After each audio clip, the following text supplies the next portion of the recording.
안녕하세요, 여러분. 어제 약국에서 50대 아주머니가 종합 비타민 4개를 한꺼번에 드시려고 하는 걸 봤어요. 많이 먹을수록 더 건강해지겠죠? 라고 하시면서요. 그 순간 저는 깜짝 놀랐습니다. 그분이 지금 자신을 독살하려고 하고 계셨거든요. 식약처도 경고했지만 99%가 모르는 종합 비타민의 무서운 진실이 있어요. 특히 천연이니까 안전하겠지? 라고 생각하시는 분들 정말 위험합니다. 오늘은 의사들도 환자에게 잘 안 알려주는 종합 비타민의 어두운 진실 3가지를 공개합니다. 끝까지 보시면 내가 지금까지 이렇게 잘못 먹고 있었다고? 하실 거예요. 먼저 종합 비타민이 왜 좋다고 하는지부터 정확히 알아볼까요? 종합 비타민은 우리 몸에 필요한 필수 비타민과 미네랄을 한 번에 섭취할 수 있도록 만든 영양 보조 식품입니다. 비타민 A, B군, C, D와 함께 철분, 아연, 마그네슘, 칼슘 등이 들어있어요. 현대인들은 불규칙한 식생활과 스트레스로 인해 영양 불균형이 생기기 쉬운데 종합 비타민이 이런 부족한 영양소를 보충해준다는 거죠. 특히 비타민 B군은 에너지 대사를 도와주고 비타민 C는 면역력 강화, 비타민 D는 뼈 건강에 도움을 줍니다. 그래서 많은 분들이 건강관리의 기본으로 종합 비타민을 드시는 거예요. 하지만 여기서 첫 번째 충격적인 진실을 알려드릴게요. 아까 약국에서 보신 아주머니가 왜 자신을 독살하려고 했다고 했는지 기억하시나요? 바로 지용성 비타민의 과다 섭취 때문입니다. 비타민은 크게 두 종류로 나뉩니다. 물에 녹는 수용성 비타민 B군, 식과 기름에 녹는 지용성 비타민 DDK예요. 수용성 비타민은 과다 섭취해도 소변으로 배출되지만 지용성 비타민은 체내에 축적됩니다. 특히 비타민 O를 과다 섭취하면 간독성이 생길 수 있어요. 하루 권장량의 10배 이상 장기 섭취하면 간 손상, 두통, 시야 흐림, 피부 건조 등이 나타날 수 있습니다. 비타민 D도 마찬가지예요. 과다 섭취하면 혈중 칼슘 농도가 높아져서 신장 결석, 신장 손상, 심혈관 질환 위험이 증가할 수 있어요. 그럼 종합 비타민을 어떻게 드셔야 할까요? 반드시 용법 용량을 지키세요. 대부분의 종합 비타민은 하루 일정이 적당합니다. 많이 먹을수록 좋다는 생각은 정말 위험해요. 그리고 다른 영양제와 중복 섭취하지 않도록 주의하셔야 합니다. 종합 비타민 외에 비타민 D나 철분제를 따로 드신다면 총 섭취량을 계산해 보세요. 이제 두 번째 충격적인 진실을 알려드릴게요. 바로 종합 비타민의 섭취 시간과 방법이 잘못되면 효과가 전혀 없다는 거예요. 많은 분들이 아침 공복에 종합 비타민을 드시는데 이건 정말 잘못된 방법입니다. 지용성 비타민 DEK은 지방과 함께 섭취해야 흡수율이 높아져요. 공복에 먹으면 흡수율이 50% 이하로 떨어집니다. 또한 철분이 들어있는 종합 비타민을 공복에 드시면 위 점막을 자극해서 속쓰림, 메스꺼움, 구토를 유발할 수 있어요. 그럼 언제 어떻게 드셔야 할까요? 첫 번째, 식후 30분 이내에 드세요. 음식과 함께 섭취하면 지용성 비타민의 흡수율이 3배에서 5배 더 높아집니다. 두 번째, 물과 함께 충분히 드세요. 최소 200ml 이상의 물과 함께 드셔야 제대로 용해되고 흡수됩니다. 세 번째, 카페인 음료와 함께 드시지 마세요. 커피나 녹차의 탄닌 성분이 철분과 아연의 흡수를 방해합니다. 네 번째, 칼슘이 많은 유제품과는 2시간 간격을 두세요. 칼슘이 철분과 아연의 흡수를 저해할 수 있어요. 하지만 여기서 정말 중요한 건 모든 사람에게 종합 비타민이 필요한 것은 아니라는 거예요. 이제 종합 비타민에 대한 가장 위험한 오해들을 하나씩 바로잡아 드릴게요. 첫 번째 위험한 오해, 종합 비타민은 천연이니까 부작용이 없겠지. 절대 그렇지 않습니다. 이건 정말 위험한 생각이에요.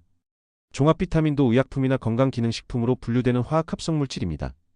천연 성분이라고 해도 과다 섭취하면 독성이 나타날 수 있어요. 특히 임산부는 더욱 주의해야 합니다. 비타민 A를 과다 섭취하면 태아 기형 위험이 높아질 수 있어요. 임산부용 종합 비타민이 따로 있는 이유가 바로 이 때문입니다. 신장 질환자도 조심해야 해요. 칼륨이나 인이 많이 들어있는 종합 비타민은 신장에 부담을 줄 수 있습니다. 두 번째 위험한 오해, 비싸고 유명한 브랜드일수록 좋겠지? 이것도 잘못된 생각입니다. 가격이 비싸다고 해서 무조건 좋은 건 아니에요. 중요한 건 자신에게 맞는 성분과 함량입니다. 예를 들어 폐경후 여성에게는 철분 함량이 낮은 제품이 좋고 성장기 청소년에게는 칼슘과 비타민 D가 충분한 제품이 좋아요. 또한 해외 직구 제품을 주의하세요. 우리나라 사람의 체질과 식습관에 맞지 않을 수 있고 성분 함량이 너무 높을 수 있어요. 세 번째 위험한 오해, 종합 비타민만 먹으면 모든 영양소가 해결되겠지. 이건 가장 큰 착각입니다. 종합 비타민은 말 그대로 보조식품이에요. 균형 잡힌 식사를 대신할 수 없습니다. 실제로 많은 종합 비타민에는 우리 몸에 필요한 모든 영양소가 들어있지 않아요. 오메가-3 지방산, 식이섬유, 프로바이오틱스 등은 별도로 섭취해야 합니다. 가장 중요한 건 다양하고 균형 잡힌 식단이에요. 종합 비타민은 부족한 부분을 보충하는 역할일 뿐입니다. 이제 세 번째이자 마지막 충격적인 진실을 알려드릴게요. 바로 약물과의 상호작용 때문에 위험할 수 있다는 거예요. 종합 비타민 속 성분들이 복용 중인 약물과 상호작용을 일으킬 수 있습니다. 혈액 희석제와 파린을 복용하는 분들은 비타민 K가 들어있는 종합 비타민을 피해야 해요. 비타민 K가 약효를 떨어뜨릴 수 있거든요. 항생제를 복용할 때는 철분, 아연, 마그네슘이 항생제의 흡수를 방해할 수 있어요. 최소 2시간 간격을 두고 복용하세요.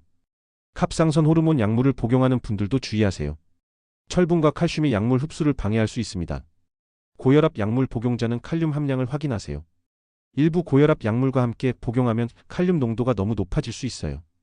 그럼 어떤 종합 비타민을 선택해야 할까요? 첫 번째, 식약처 인증 마크를 확인하세요. GMP 우수건강기능식품 제조 기준 인증을 받은 제품을 선택하세요. 두 번째, 성분표를 꼼꼼히 확인하세요. 불필요한 첨가물이나 인공색소가 많이 들어있는 제품은 피하세요. 세 번째, 자신의 나이와 성별에 맞는 제품을 선택하세요. 남성용, 여성용, 시니어용이 따로 있는 이유가 있어요. 네 번째, 알레르기 유발 성분을 확인하세요. 특히 갑각류, 대두, 유제품 알레르기가 있다면 더욱 주의하세요. 다섯 번째, 의사나 약사와 상담하세요. 특히 만성 질환이 있거나 다른 약물을 복용 중이라면 반드시 전문가와 상담 후 선택하세요. 그런데 좋은 종합 비타민을 선택했다고 해서 끝이 아니에요. 보관도 제대로 하셔야 해요. 직사광선을 피하고 서늘하고 건조한 곳에 보관하세요. 습기에 노출되면 성분이 변질될 수 있어요. 그리고 종합 비타민도 다양하게 활용할 수 있어요. 여행 갈 때 휴대하기 편하고 바쁜 아침에 간편하게 영양소를 보충할 수 있죠. 하지만 무엇보다 규칙적인 식사와 함께 드시는 게 가장 좋습니다. 마지막으로 종합 비타민 복용 시 주의사항들을 알려드릴게요. 복용 후 두드러기, 발진, 가려움증이 나타나면 즉시 중단하고 병원에 가세요. 속쓰림이나 메스꺼움이 계속된다면 용량을 줄이거나 식후 복용으로 바꿔보세요. 자, 이제 오늘 배운 중요한 내용들을 한번 정리해볼까요? 종합 비타민은 하루 일정, 식후 30분 이내에 충분한 물과 함께 드세요.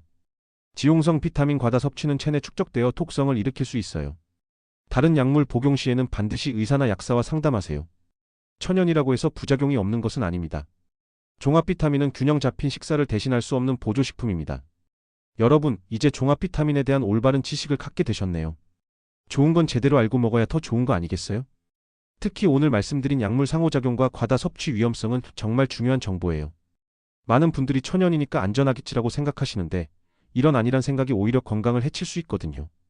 앞으로도 이런 건강한 정보들을 계속 전해드릴게요. 오늘 영상이 도움되셨다면 구독과 좋아요 꾹 눌러주시고요. 댓글로 어떤 건강 정보가 궁금하신지 알려주세요. 다음 시간에는 또 어떤 놀라운 건강 비밀을 풀어드릴지 기대하셔도 좋을 것 같아요. 건강한 하루 보내세요. 감사합니다.